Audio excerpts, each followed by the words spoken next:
Hi everyone, how was my last tutorial about the German definite and indefinite articles, nouns and basic negation of nouns? Do write your reviews in the comment section. In this tutorial, I will cover how we talk about the family status, basic possessive pronouns, and how we can use these possessive pronouns to talk about our family members in the German language.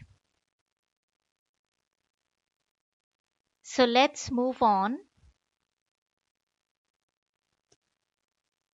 So in the first part of the tutorial, I'm going to cover with you the conjugation of another German verb, haben. Now this German verb haben is partially regular and partially irregular. And why this is so is because if you look at this table and the conjugation of this verb,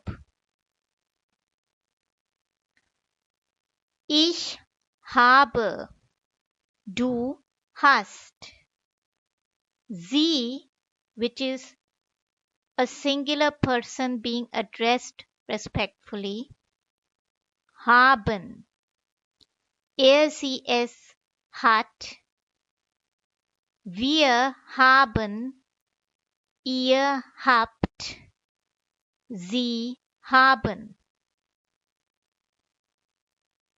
Now note from this table that the regular conjugated forms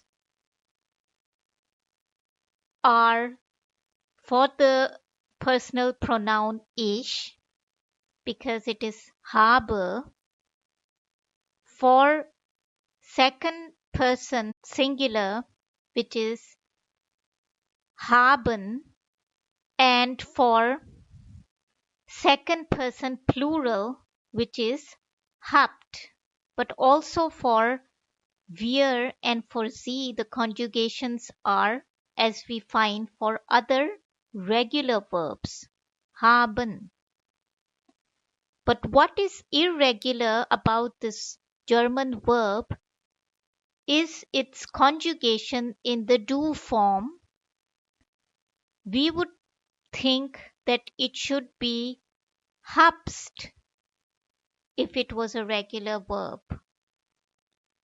for the do form and habt for the es form. But it is du hast, es hat. So this is the irregular side of this German verb. Interesting, isn't it? Well, that was all for today. Do stay updated for part 2 of this tutorial. Thank you.